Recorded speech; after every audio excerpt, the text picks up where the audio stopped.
guys, welcome back to Gina's Legacy Farm. This is Kelsey. It's a little noisy here. You'll notice that the trailer is behind me, and we just bought a new mini cow today. So actually it's a mini heifer, but I'm gonna go ahead and get her out and I'll introduce you to you guys and I'll explain to you some tips when it comes to buying mini cows.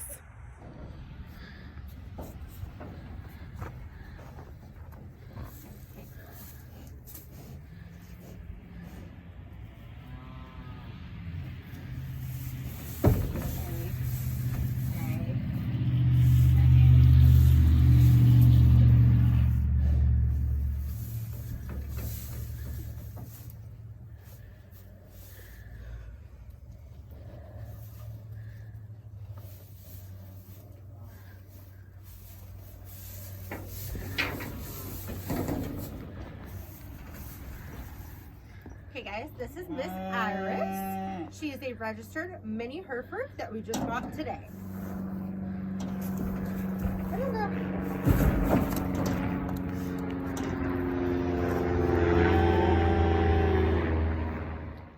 Hey guys, Iris is doing great. But as promised, I wanted to give you guys some tips on how to avoid scammers when purchasing mini cows.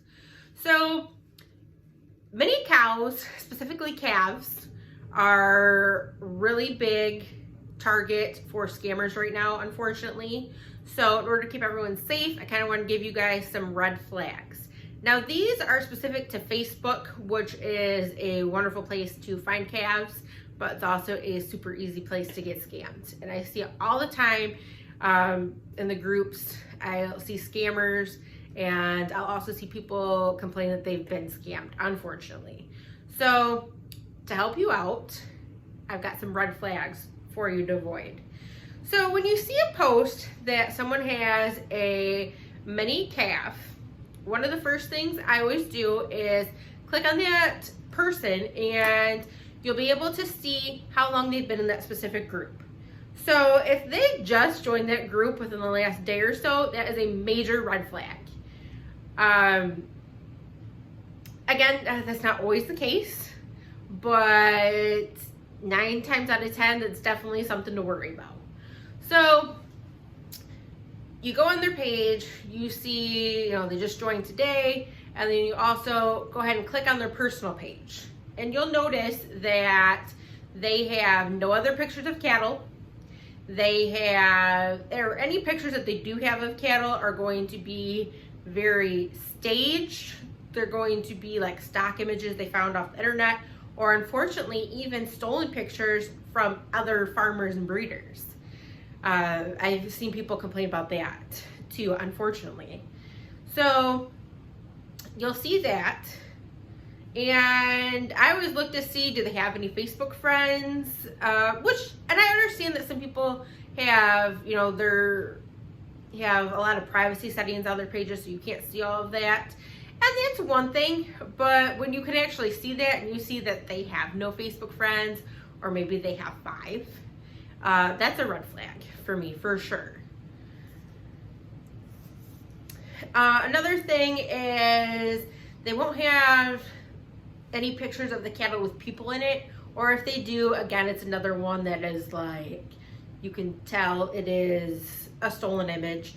It's gonna be something that's highly staged. You typically want a picture of just a human with the mini cow. So next, when I go to message the person, if I want to inquire about that calf, so when you go to message them, you should ask them where they're located. That's a normal thing when someone is selling something, for you to inquire where they're located. And every time that I've ever seen a scammer, every time that I've personally seen one, they've done this. They ask, instead of answering your question, they ask, well, where are you located? And they try to pick a place that is realistically close to you, but not, so maybe like a couple hours away. They don't pick somewhere that's halfway across the country. They'll pick somewhere a couple hours away. So make sure you find out where they are before you tell them where you are. And make sure it is a farm area. I've had people that tell me, what did someone tell me? That it was, I can't remember what town it was, but it's like a very highly like populated town where I'm, city I should say. Very high populated city, and I'm like, there's no one with cattle in that city. No one. So something to always watch out for. And another thing is when you start messaging them, they will tell you that they need a deposit. Now, I will tell you, this is my personal advice to stay safe and avoid any type of scams, that I have never and will never put a deposit down on an animal I have not seen or had the opportunity to see. So do not give them any type of deposit until you've actually seen that animal. If for some reason you absolutely have to, which again, I would just avoid that situation, at least FaceTime with them.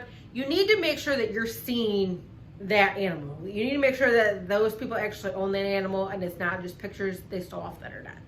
So any way you can do that, if you can tell them, hey, can I get a picture of you with the animal? Which is also very reasonable, because with mini cattle specifically, you want to see the size of the animal. So it's hard to judge that from just a normal picture, but if you can get a picture with an adult, then you can kind of judge, get a better idea of the size of the animal. And so that's always a good thing too, is you want it, if they don't include a picture with the person, ask for one. Honestly, most reputable breeders will not really ask for a deposit anyways. I know some people have wait lists, something, and that's a different story. I mean, I'm sure you can go to their farm and, you know, visit their farm and maybe even visit the animal before you do a deposit. And if you were going to do a deposit, make sure you get something in writing. But still, I have to say my best tip would be to avoid the deposit.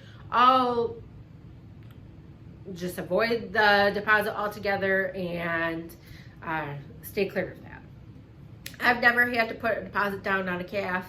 Actually, most breeders that I have ever dealt with, they want you to look at the calf before they, you know, accept any money, before they start that sale, because they don't want you to be unhappy. Every good reputable breeder I've ever dealt with, they want me to make sure that that is the animal that I really want to buy, and that that animal is going to be a good fit for me, because they don't want to deal with, you know, someone contacting them later on and having issues, you know. So a good reputable breeder is definitely going to help you out.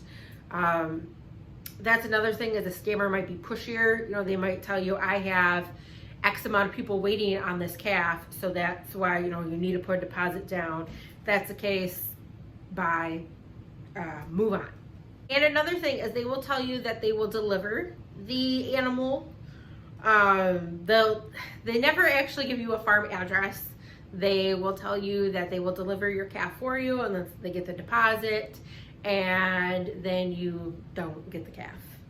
And they usually end up blocking you from any type of contact, and you can't get a hold of them.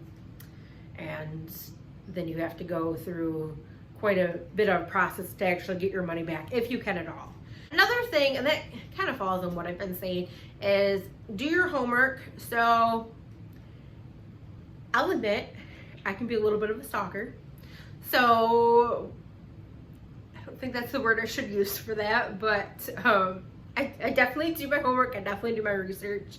So when I buy from a breeder, especially if they're selling registered stock, or, you know, say they have registered stock, so I will actually look them up on whatever breed registry they use, and you'll be able to find information on there. I've done that with all the registered stock actually that I bought. I've looked the owner up on the registry before, and you can kind of see an idea of, okay, yeah, this person, you know, does have a lot of registered stock. Okay, I do see, you know, that they are a breeder. Okay, and that'll, you know, make you feel a lot better. I definitely feel like I've made it my mission a little bit to call out scammers and try to educate people, because unfortunately it hurts the actual reputable breeders when there's all these scammers around, and I don't want to see anyone lose their money. You work hard for it, so don't waste your money. Don't get scammed. If it seems like too good of a deal, it probably is. And if you're feeling uncomfortable about it, then don't do it.